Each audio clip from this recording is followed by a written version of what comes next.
How's it going? For the purpose of context, if you've never seen this old catcher's mitt before. Hey everybody, my name is Ben J, or B Jordan. I'm not sure how you... This isn't really that anonymous, is it? And I'm a recovering television composer. And man, I did a lot of composing. There were some points where things got real bad. I would be writing on 3 to 4 ads per week, ghostwriting on TV shows, trademark sounds, you name it. I even won a bunch of awards. Not like Oscars or Emmys or Grammys, but awards that only ad agencies and other television composers care about. And then one day I just woke up and I looked in the mirror and said, you know what? It kind of seems like the TV ad industry is collapsing. I'm gonna start a YouTube channel. Over the decades of composing, I have amassed a huge amount of sample libraries. Like, look at this folder. There's over 4 terabytes of Kontakt libraries alone, and I don't even really like Kontakt as a soft sampler. It's just that a whole lot of libraries were made exclusively for it. But over the years, this has added up to tens of thousands of dollars spent on these sample libraries, and they also require an enormous, excruciating amount of organization. And then add another terabyte for the East-West stuff, Spitfire, UVI, and so on. If you're wondering what my point is, it's that there is a mighty high cost of entry to score a film at any professional level. For a really long time, I wanted to make a video for this channel just having fun demonstrating how important music is to a scene, and it's probably been on my project board for almost 3 years. In fact, I mentioned this to ImageLine, the makers of FL Studio, and UVI, who make the sample libraries that I generally buy these days, since, like I mentioned earlier, not the biggest fan of Kontakt, and they said, well, we're thinking of putting together a really affordable, large bundle. And I said, I'm listening. And then a few days later, I drove downstate and was filming my father with an anamorphic lens in the woods, telling him to do random weird things. I shot a film that was about 90 seconds long with no dialogue or context at all. And there's a cross and a shack in the woods. My dad is picking up some bullets, and then he walks through the woods to a washed out road, and then we zoom out to the credits. Since it was only me filming, and I didn't hire an on-location sound person, I ended up sound designing the entire thing on a 3-hour stream, and I think it turned out rather swell. But now, the real challenge. Make 3 individual professional grade film scores that are drastically different enough from one another to change the genre of the entire film.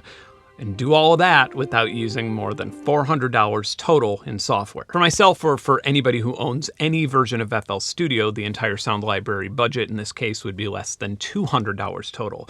And there's even another bundle that costs $89, more on that later. Can I, with all of my screen composing experience, pull this off using a fraction of a sound library bundle that is currently going for under $200? Let's see. So my first idea is an adventure/sci-fi movie where my dad is a time traveler trying to change events of the future, and perhaps he's removing those bullets to prevent something terrible from happening, and he's surprised to see that that road washed out. Right off the bat, I want this one to sound super Hollywood, almost hyperbolic in its orchestral and melodic dramatization. And if you're a film score buff, think classic James Newton Howard.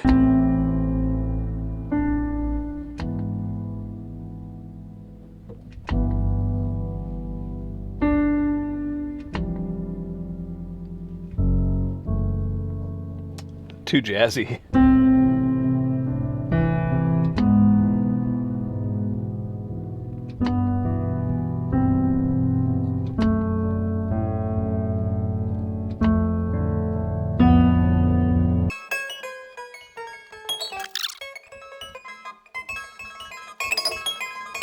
Drawing our pedal automation. So when my dad starts walking, I'm going to bring in these strings, and I like to separate crescendos and decrescendos. So I have like 2 different MIDI channels here, and a crescendo is this. MIDI channel 1 builds up, and then a decrescendo is like this. So how that works in the actual pattern here. Crescendo, decrescendo. Crescendo, decrescendo. crescendo. I kind of want this to breathe a lot more.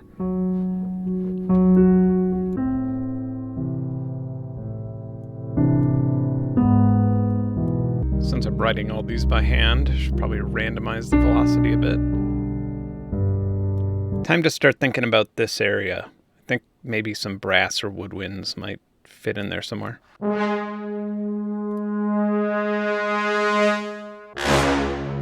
I started this waltz thing.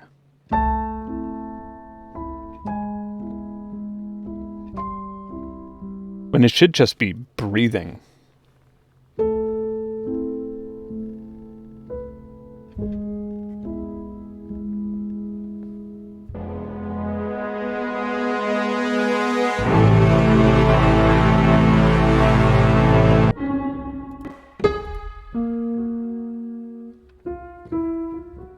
The Crete pad is from Synth Anthology 3. It's a Waldorf microwave. It's actually kind of complex with the panning, and I brought the attack up a lot. And then woodwinds.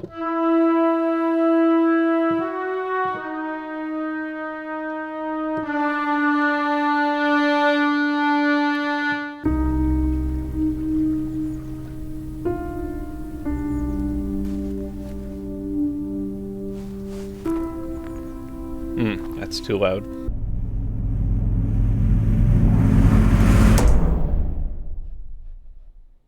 I did like the idea of it having this old 1960s-esque timpani sound, but I feel like it's just not doing it for me now.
Next idea. This is a transitional or wrap-up scene in a pretty light-hearted documentary about a forest ranger or a game warden or maybe even a farmer just doing his job. And maybe the bullets were spilled by my dad, or maybe he's picking up bullets that a hunter or somebody planking cans in the woods spilled. Our character here is content with his daily routine, and he's just making the rounds and getting some fresh air and enjoying the ambiance of the woods before heading into his living quarters for the night. This one is going to be especially challenging because most of the time I was shooting this, it was pretty dreary and overcast outside, and my color correction didn't help either, but let's go. I am playing around with Quadra, and man, I really like some of these sequences, and it's really taken the work out of it for me.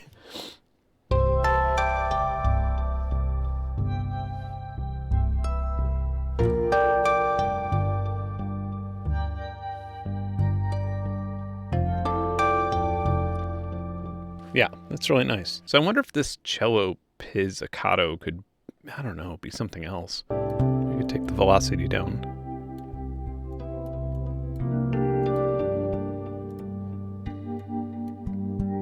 I mean, this is almost too easy. I feel like I'm cheating here. I feel like I'll have this done within an hour. I'm actually rolling these, so it's hitting all the chords right in the arpeggiator up there.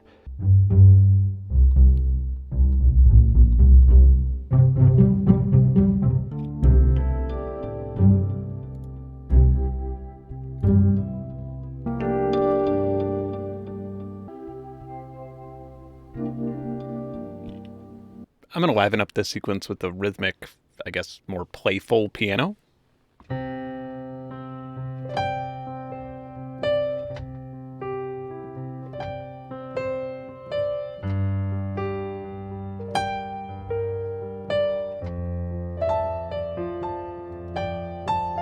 Yeah, and then some strings over this would be nice.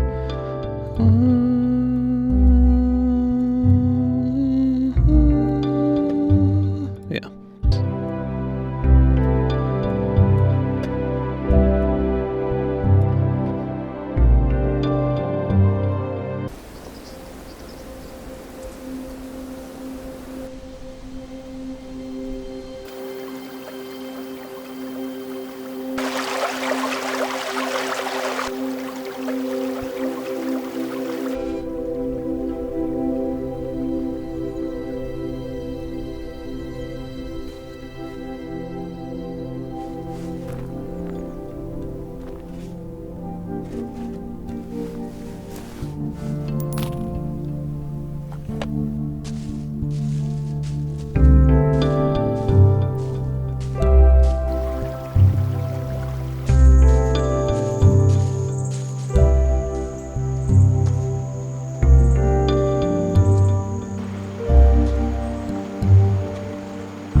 My third and final idea is to take your attention away from what my dad's doing in the woods and put your attention into what else could be in the woods. And this is probably the easiest and most fun for me, using the utter lack of context that I shot as a tool of fear. Surprisingly, 95% of this was done with one library in the bundle. And so right now in this scene, so far, I have 7 instances of Meteor open. And Meteor is actually blowing my mind. I absolutely love it. The power, I mean, the amount of things that you could combine with a rise and an impact. And right now I'm only working on rises. I'm just creating ambience.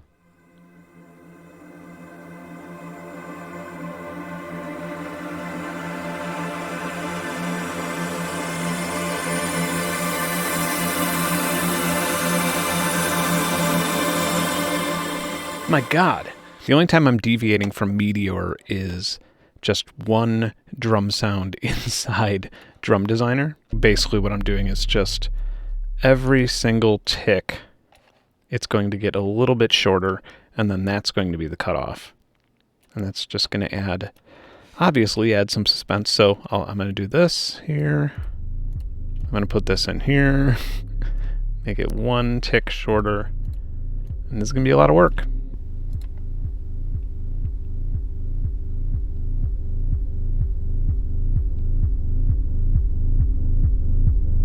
And so other than the power that is in this Meteor library, there's not all that much going on. And I also don't want to show you everything that's going on because I want the element of surprise to exist when you watch this.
If you just watch that with loud headphones or a loudspeaker system, sorry about that, but I had to do it. These days, I don't really enjoy and I'm trying to move away from doing reviews of music gear or software, so I'm just going to let you be the judge on how well the library's performed. It is worth reminding you that I didn't use about 80% of this bundle because the film that I shot just didn't call for synth music or contemporary music all that much. However, I am familiar with a lot of those sounds because I already own a lot of them in the Vintage Vault collection, which I was very impressed by. Now, I do believe that both of these bundles are exclusive for FL Studio users, but I think that it is a really good match because just like all DAWs, FL Studio doesn't include realistic piano or orchestral sounds. But it goes without saying that $200 for these 16 libraries is quite a bargain, especially when you consider that it comes with Drum Designer, Beatbox Anthology, Meteor, Augmented Orchestra. I think the retail price for all of this is like over $2,000, and there's also an $89 version, and that includes these. In a few weeks on my streaming channel, Alpha Basic Live, you are going to see a whole lot of different musical scores for this little film that I shot. Every month, my Patreon and Discord community does this songwriting challenge called Sim Selections. And this month's challenge, win the praise and approval of my father. Okay, so to put it a little bit more technically, the score that my pops likes the best will get $500 in ImageLine cash. His second favorite will get $300, and his third favorite will get $200. Everyone participating will get an $80 coupon. You heard that right. I feel like the Oprah of Guitar Center, and I want to thank ImageLine and UVI for allowing me to feel like Oprah. I promise not to let y'all down with the controversial book club. Also, my grandson, Venus Theory, is also doing a video regarding this bundle, and I've been showing him the FL Studio ropes a little bit. Do check that out. And I do really want to do an interactive checking out of the bundle contents with you on a stream, so I'll be doing that on my next stream. Again, be sure to subscribe to Alpha Basic Live to see that. And then at the end of the month in my Sim Selection stream, I will be watching the film against every single score that y'all have made, and I'm really excited to hear it. And hey, if you like this video, subscribe to my channel, hit that little notification bell. I don't really think I need to have to plug my Patreon or Discord in this video, as pretty much any level of membership will put you in a net positive with this giveaway, so I'm just gonna fade. Bye.